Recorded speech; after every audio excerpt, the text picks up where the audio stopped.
So ಎಲ್ಲರಿಗೂ ನಮಸ್ಕಾರ, ನಾನು ನಿಮ್ ಸಾಗರ್. ನೀವು ನೋಡ್ತಿದ್ದೀರಾ ಸಾಗರ್ ಸ್ಟೋರಿ. ಶುಭೋದಯ ಎಲ್ಲರಿಗೂ. ನಿನ್ನೆ ರಾತ್ರಿ ಒಂದು ಬ್ರೇಕಿಂಗ್ ಅಪ್ಡೇಟ್ ಬಂತು BCCI ಕಡೆಯಿಂದ. ಎಲ್ಲರೂ ನೋಡ್ಬಿಟ್ಟು ಶಾಕ್ ಅಂತ ಆಬ್ವಿಯಸ್ಲಿ ಆಗಿರ್ತಾರೆ. ಸ್ವಲ್ಪ ಜನಕ್ಕೆ ಏನು ಅಂತಾನೆ ಗೊತ್ತಾಗಿರೋದಿಲ್ಲ, ಏನ್ ಗುರು ಮಾಡ್ತಾ ಇದ್ದಾರೆ ಅಂತ ಅನ್ಕೊಂಡಿರ್ತೀರಾ. ಸೀನಿಯರ್ ಸೆಲೆಕ್ಟರ್ ಕಮಿಟಿ ಏನಿತ್ತು ಅದನ್ನ ಡಿಸಾಲ್ವ್ ಮಾಡಿದ್ದಾರೆ, ಶಾಕ್ ಮಾಡಿದ್ದಾರೆ BCCI ಅವರು ಅಂತ ಅಪ್ಡೇಟ್ ಬರುತ್ತೆ. ಹೊಸ ಅಪ್ಲಿಕೇಶನ್ ಇನ್ವೈಟ್ ಮಾಡಿದ್ದಾರೆ, ಹೊಸ ಅಪ್ಲಿಕೇಶನ್ ಸಬ್ಮಿಟ್ ಮಾಡಬೇಕಂತೆ ಸೀನಿಯರ್ ಸೆಲೆಕ್ಟರ್ಸ್ ಆಗ್ಬೇಕು ಅಂತ.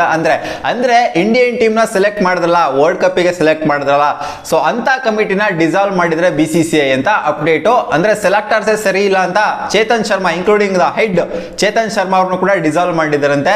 ಸೊ ಇವಾಗ ಹೊಸಬ್ರು ಹೋಗ್ಬಿಟ್ಟು ಅಲ್ಲಿ ಆಯ್ಕೆ ಆಗ್ಬಿಟ್ಟು ಕೂತ್ಕೊಂತಾರೆ. ಅವರು ಸೆಲೆಕ್ಟ್ ಮಾಡುವಂತ ಟೀಮ್ ಏನೇನೆ BCCI ಮಾಡುವಂತ ಸೀರೀಸ್ ಗಳಲ್ಲಿ ಅಥವಾ ವರ್ಲ್ಡ್ ಕಪ್ ಗಳಲ್ಲಿ ಆಡೋದು. ಏನ್ ಹೇಳ್ತಾ ಇದ್ದೆ ನೀನು, ಪಾಪ ಸೆಲೆಕ್ಟರ್ಸ್ ಅವ್ರು ನನಗೆ ಫೈರ್ ಮಾಡಿದ್ರು. ಈಚೆ ಕಡೆ ಇವ್ರು ಆಡ್ಬೇಕಾಗಿರೋದು, ಇವ್ರು ಸೆಲೆಕ್ಟ್ ಮಾಡಿದಾರೆ ಅಂತಂದ್ರೆ ಆಡ್ಬೇಕಾಗಿರೋ ಕರ್ತವ್ಯ ಪ್ಲೇಯರ್ಸ್ ಗಳದ್ದು, ಅವ್ರು ಫುಲ್ಫಿಲ್ ಮಾಡ್ಬೇಕಪ್ಪ ಸೆಲೆಕ್ಟ್ ಮಾಡಿದ್ರೆ ಅಂತಂದ್ರೆ ಅಂತ ಹೇಳ್ಬೋದು. ಬಟ್ ಲಾಸ್ಟ್ ಒಂದ್ 2 ವರ್ಲ್ಡ್ ಕಪ್ ನ ತಗೊಂಡು ನೋಡ್ತು ಅಂತಂದ್ರೆ, ಜೊತೆಗೆ ಸೀರೀಸ್ ಎಲ್ಲ ಬಿಟ್ಟಾಕ್ಬಿಡಿ ನೀವು, ಏಷ್ಯಾ ಕಪ್ ನ ಎಲ್ಲ ತಗೊಂಡು ನೋಡ್ತು ಅಂತಂದ್ರೆ, ಸೊ BCCI ಸೆಲೆಕ್ಟರ್ಸ್ ಏನ್ ಸೆಲೆಕ್ಟ್ ಮಾಡಿದ್ರೆ ಅಂತ ಟೀಮ್ ಅಲ್ಲಿ ನಿಮ್ಗೆ ಸುಮ್ಮನೆ ಕೂತ್ಕೊಳ್ಳುವಂತ ಪ್ಲೇಯರ್ಸ್ ಗಳನ್ನೇ ಇದಾರೆ. ಅಂದ್ರೆ ಬೆಂಚ್ ಅಲ್ಲಿ ಕೂತ್ಕೊಳ್ಳುವಂತ ಪ್ಲೇಯರ್ಸ್ ಗಳನ್ನ ಕರ್ಕೊಂಡು ಹೋಗಿದ್ರೆ ಅವ್ರು ಯಾವ್ದೇ ಕಾರಣಕ್ಕೂ ಒಳಗಡೆ ಎಂಟ್ರಿ ಕೊಡಕ್ ಆಗ್ತಿರೋದಿಲ್ಲ, ಅಥವಾ ಎಂಟ್ರಿನೂ ಕೂಡ ಕೊಡಿಸ್ತಾ ಇಲ್ಲ. ಏನಕ್ಕೆ ಅಂತ ಗೊತ್ತಾಗ್ತಿಲ್ಲ. ಅಂತ ಪ್ಲೇಯರ್ಸ್ ಗಳನ್ನ ಏನಕ್ಕೆ ಸೆಲೆಕ್ಟ್ ಮಾಡಬೇಕು ಅಂತಾನೆ ಗೊತ್ತಾಗ್ತಿಲ್ಲ. ನಿಮ್ಗೆ ಶಾರ್ಟ್ ಆಗಿ 15 ಅಲ್ಲಿ ಇರುವಂತ ಪ್ಲೇಯರ್ಸ್ ಗಳನ್ನೇ ಎಲ್ಲಾರನ್ನೂ ಕರ್ಕೊಂಡು ಹೋಗ್ಬೇಕಾಗಿತ್ತು, ಬ್ಯಾಕಪ್ ಆಗಿ ಇರ್ಬೇಕಾಗಿತ್ತು. ಇವ್ರು ಆಡ್ತಾ ಇಲ್ಲ ಅಂದ್ರೆ ಇವ್ರನ್ನ ಆಡ್ಸೋ ತರ ಇರಬೇಕಾಗಿತ್ತು. ಅಲ್ಲಿ ಸೆಲೆಕ್ಷನ್ ಅಲ್ಲಿ ನಮಗೆ ಆತರ ಏನು ಕಾಣಿಸ್ತಿಲ್ಲ. ಅಕ್ಷರ್ ಪಟೇಲ್ ಯಾರು ಬ್ಯಾಕಪ್ ಇಲ್ಲ, ಇವ್ರು ಆಡ್ತಾ ಇಲ್ಲ ಅಂದ್ರೆ ಬೇರೆಯವ್ರನ್ನ ಆಡ್ಸೋದಕ್ಕೆ. ಸೊ ಆ ತರ ಒಂದು ಮೂವ್ ಮಾಡಿದ್ರಿಂದ ಸೊ ಪ್ರಾಬಬ್ಲಿ ಈ ತರ ಆಗಿದೆ ಅಂತ ಕಾಣಿಸುತ್ತೆ. BCCI ಅವರು ಇವಾಗ ಫೈರ್ ಮಾಡಿದ್ದಾರೆ, ಹೊಸ ಸೆಲೆಕ್ಟರ್ಸ್ ಬರ್ತಾರೆ. ಹೊಸ ಸೆಲೆಕ್ಟರ್ಸ್ ಏನು ಅಂಬರಾಮರಿ ಮಾಡ್ತಾರೆ ಅಂತ ಅಲ್ಲ, ನೋಡೋಣ ಯಾವ ತರ ಮೂವ್ಗಳನ್ನ ಮಾಡ್ತಾರೆ ಅಂತ. ಸೊ ಚೇತನ್ ಶರ್ಮಾ ಅವರು ಸುಮಾರು ವರ್ಷಗಳಿಂದ ಇದ್ರು ಸೀನಿಯರ್ ಸೆಲೆಕ್ಟರ್ ಆಗಿ. ನಾವು ಮಾಡಿರೋಂಥ ಟೀಮು ವರ್ಲ್ಡ್ ಕಪ್ ಸೆಮಿಫೈನಲ್ ವರೆಗೂ ಹೋಗಿದೆ. ಸೆಮಿಫೈನಲ್ ತಾನೇ ಸೋತಿರೋದು, ಲೀಗಲ್ ಏನು ಸೋತಿಲ್ವಲ್ಲ. ಲಾಸ್ಟ್ ಟೈಮ್ ಲೀಗಲ್ ಸೋತ್ಕೊಂಡ್ ಬಂದಿತ್ತು, ಅಂದ್ರೆ ಗ್ರೂಪ್ ಸ್ಟೇಜಲ್ಲೇ ಸೋತ್ಕೊಂಡ್ ಬಂದಿತ್ತು. ಈ ಟೈಮ್ ಒಟ್ಟೆ ಸೆಮಿಫೈನಲ್ ವರೆಗೂ ಹೋಗಿದ್ವಿ, ನೆಕ್ಸ್ಟ್ ಟೈಮು ಫೈನಲ್ ವರೆಗೂ ಹೋಗ್ತೀವಿ, ಅದಾದ್ಮೇಲೆ ವರ್ಲ್ಡ್ ಕಪ್ ನ ಗೆಲ್ತೀವಿ. ಆ ತರ ಒಂದು ಇಂಟೆನ್ಷನ್ ಇರ್ತಾರೆ ಅಂತ ಕಾಣಿಸಿದೆ ನಮ್ಮ ಸೆಲೆಕ್ಟರ್ಸ್. ಇವಾಗ ಮಾಜಿ ಸೆಲೆಕ್ಟರ್ಸ್ ಆಗೋಗ್ಬಿಟ್ಟಿದ್ರಲ್ಲ. ಸೊ ಸೆಲೆಕ್ಟರ್ಸ್ ತಪ್ಪಂತ ಹೇಳ್ಬೇಕು ಗುರು. ನಿಮ್ಗೆ ನಾರ್ಮಲ್ ಸೀರೀಸ್ ಗಳಲ್ಲಿ ಒಳ್ಳೊಳ್ಳೆ ಪ್ಲೇಯರ್ಸ್ ಗಳನ್ನ ಆಯ್ಕೆ ಮಾಡ್ತಾರೆ. ಸೊ ಇಲ್ಲಿ ಮೈನ್ ಮ್ಯಾಚ್ ಗಳು ಅಂತ ಬಂದಾಗ ಒಂಥರ ಅದೇನೋ ಗೊತ್ತಿಲ್ಲ, ಅವ್ರು ಸೆಲೆಕ್ಟ್ ಮಾಡೋದ್ರಲ್ಲೇ ತಪ್ಪಿರುತ್ತೋ ಅಥವಾ ಬ್ಯಾಕ್ ಫೈರ್ ನಮಗೆ ಆಗ್ತಾ ಇದೆಯೋ ಅಂತ ಗೊತ್ತಿಲ್ಲ. ಎರಡೂ ಕೂಡ ಆಗ್ತಾ ಇದೆ ಅಂತ ಹೇಳ್ಬೋದು.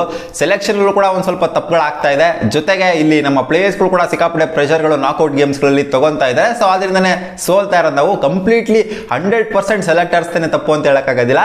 ಹೌದು, ಒಂದು 60 to 70% ಸೆಲೆಕ್ಟರ್ಸ್ ತಪ್ಪಿರುತ್ತೆ, ಜೊತೆಗೆ ಇವ್ರದ್ದು ಕೂಡ ತಪ್ಪು ಇದ್ದೇ ಇರುತ್ತೆ. ಸೆಲೆಕ್ಟರ್ಸ್ ಏನೇನ್ ಮಾಡಬೇಕು ಗೋಯಿಂಗ್ ಫಾರ್ವರ್ಡ್ ಇಂಡಿಯನ್ ಕ್ರಿಕೆಟ್ ಅಲ್ಲಿ ಅಂತ ನಮ್ಮ ರವಿ ಶಾಸ್ತ್ರಿ ಆಗಿರ್ಬೋದು, ಅಥವಾ ಇನ್ನ ಸುಮಾರು ಜನ ಮಾಜಿ ಕ್ರಿಕೆಟರ್ಸ್ಗಳು ಒಂಥರ ಇದಾಕೊಂಡ್ಕೊಟ್ಟಿದ್ದಾರೆ, ಬ್ಲೂ ಪ್ರಿಂಟ್ ಹಾಕೊಂಡ್ಕೊಟ್ಟಿದ್ದಾರೆ. ಇಂಗ್ಲೆಂಡ್ ಮಾದರಿನ ಒಂದ್ ಸ್ವಲ್ಪ ಅನುಸರಿಸಿ ಒಂದ್ ಸ್ವಲ್ಪ ಇನ್ಸ್ಪಿರೇಷನ್ ಆಗಿ ತಗೊಂಡು ಈ ತರ ಮೂವ್ಗಳೇನಾದ್ರು ಮಾಡ್ತು ಅಂತಂದ್ರೆ ಇಂಡಿಯನ್ ಕ್ರಿಕೆಟರ್ಸ್ಗೂ ಕೂಡ ಒಳ್ಳೇದು, ಜೊತೆಗೆ ಇಂಡಿಯಾ ಕೂಡ ಎಲ್ಲಾ ಕಪ್ನು ಗೆಲ್ಲುತ್ತೆ ಅಂತ ಒಂದು ಹೇಳ್ಬಿಟ್ಟಿದ್ದಾರೆ. ಸೊ ಈ ಒಂದು ಮೂವ್, ಡ್ರಾಸ್ಟಿಕ್ ಮೂವ್ನ ಮಾಡ್ತಾರ ಬೇಗ ಬಂದು ಸೆಲೆಕ್ಟರ್ಸ್ ಅಂತ ನಮ್ಗೊಂದು ಕ್ವಶನ್ ಇದೆ. ನೋಡೋಣ ಅದೇನ್ ಮಾಡ್ತಾರೆ ಹೊಸ ಸೆಲೆಕ್ಟರ್ಸ್ ಬಂದ್ಮೇಲೆ ಅಂತ. ಹೊಸ ಸೆಲೆಕ್ಟರ್ಸ್ ಬರೋದ್ರಿಂದ ಅಂದ್ರೆ ಅದಕ್ಕೂ ಕೂಡ ಎಲಿಜಿಬಿಲಿಟಿ ಕ್ರೈಟೀರಿಯಾ ಇದೆ, ಇಷ್ಟು ಮ್ಯಾಚ್ ಆಡಿರ್ಬೇಕು, ಹಂಗಿರ್ಬೇಕು ಹಿಂಗಿರ್ಬೇಕು ಅಂತ. ಎಲಿಜಿಬಿಲಿಟಿ ಕ್ರೈಟೀರಿಯಾ ಮೀಟ್ ಮಾಡಿದ್ರು ಅಂದ್ರೆ ಸ್ವಂತ ಪ್ಲೇಯರ್ಸ್ ಗಳಿಗೆ ಮಾತ್ರ ಸೆಲೆಕ್ಟರ್ಸ್ ಆಗಿ ಅವಕಾಶನ ಕೊಡ್ತಾರೆ. ಹೊಸ ಸೆಲೆಕ್ಟರ್ಸ್ ಏನಾದ್ರು ಬಂದ್ರು ಅಂತಂದ್ರೆ ಅಲ್ಲಿಂದ ಏನಾದ್ರು ಒಂದು ಹೊಸ ಅಧ್ಯಾಯ ಸ್ಟಾರ್ಟ್ ಆಗುತ್ತಾ ಅಂತ ಕಾದ್ ನೋಡ್ಬೇಕು ಅಷ್ಟೇ, ಅಥವಾ ಏನಾದ್ರು ಬ್ಯಾಕ್ ಫೈರ್ ಆಗುತ್ತಾ. ಹಿಂದೆ ಇದ್ದ ಸೆಲೆಕ್ಟರ್ಸ್ ಬೆಟರ್ ಆಗಿ ಸೆಲೆಕ್ಟ್ ಮಾಡಿದ್ರು ಟೀಮ್ ನ. ಈ ಒಂದು ಸೆಲೆಕ್ಷನ್ ಕಮಿಟಿ ಏನಿದೆ ಇದೇನಾದ್ರು ಹಾರ್ಶ್ ಡಿಸಿಷನ್ ತಗೊಳ್ಳುವಂತ, ಅಂದ್ರೆ ಹಾರ್ಶ್ ಡಿಸಿಷನ್ ಅಂತಂದ್ರೆ ದೊಡ್ಡ ಮೂವ್ಗಳನ್ನ ಮಾಡುವಂತ ಒಂದು ಸೆಲೆಕ್ಷನ್ ಕಮಿಟಿ ಆಗತ್ತಾ ಅನ್ನೋದು ಒಂದು ಡೌಟ್ ನಮಗೆ ಅಷ್ಟೇ. ಅಂದ್ರೆ ಇನ್ನ ಸೆಲೆಕ್ಷನ್ ಕಮಿಟಿ ಫಾರ್ಮ್ ಆಗಿಲ್ಲ, ನೋಡೋಣ. ಸೆಲೆಕ್ಷನ್ ಕಮಿಟಿ ಫಾರ್ಮ್ ಆದ್ಮೇಲೆ ಅದೇನೋ ದೊಡ್ಡ ಮೂವ್ಗಳನ್ನ ಮಾಡೋದಕ್ಕೆ ಹೊರಟಿದ್ರಂತೆ BCCI ಜನವರಿ ಫೆಬ್ರವರಿ ಟೈಮಲ್ಲಿ. ಕಾದ್ ನೋಡೋಣ ಇನ್ನ ಏನೇನಾಗುತ್ತೆ ಅಂತ. ಇವಾಗ ನೋಡಿ ಗುರು, BCCI ಪ್ರೆಸಿಡೆಂಟ್ ಕೂಡ ಚೇಂಜ್ ಆಗಿದ್ರೆ, ಜೊತೆಗೆ ಸೆಲೆಕ್ಷನ್ ಕಮಿಟಿ ಕೂಡ ನಿಮ್ಗೆ ಡಿಸಾಲ್ವ್ ಆಗಿದೆ. ಎಲ್ಲ ಹೊಸ ಬರ್ತಾ ಇರೋದ್ರಿಂದ ಇಲ್ಲಿಂದ ಒಂದು ಹೊಸ ಅಧ್ಯಾಯನ ನಾವು ನೋಡ್ಬೋದು ಇಂಡಿಯನ್ ಕ್ರಿಕೆಟ್ ಅಲ್ಲಿ. ನಿಮ್ಗೆ ಏನ್ ಅನ್ಸ್ತಿದೆ, ಇಂಡಿಯನ್ ಕ್ರಿಕೆಟ್ ಹೊಸ ಅಧ್ಯಾಯ ಏನಾದ್ರು ಸ್ಟಾರ್ಟ್ ಆಗುತ್ತಾ ಅಥವಾ ಇಲ್ಲ ಬ್ಯಾಕ್ ಫೈರ್ ಆಗುತ್ತೆ ಇದು ಅಂತ ಅನಿಸ್ತಿದೆ? ಕಾಮೆಂಟ್ ಸೆಕ್ಷನ್ ಅಲ್ಲಿ ಕಾಮೆಂಟ್ ಮಾಡಿ. ಸಿಗೋಣ ಮುಂದಿನ ವಿಡಿಯೋದಲ್ಲಿ. ಬಾಯ್.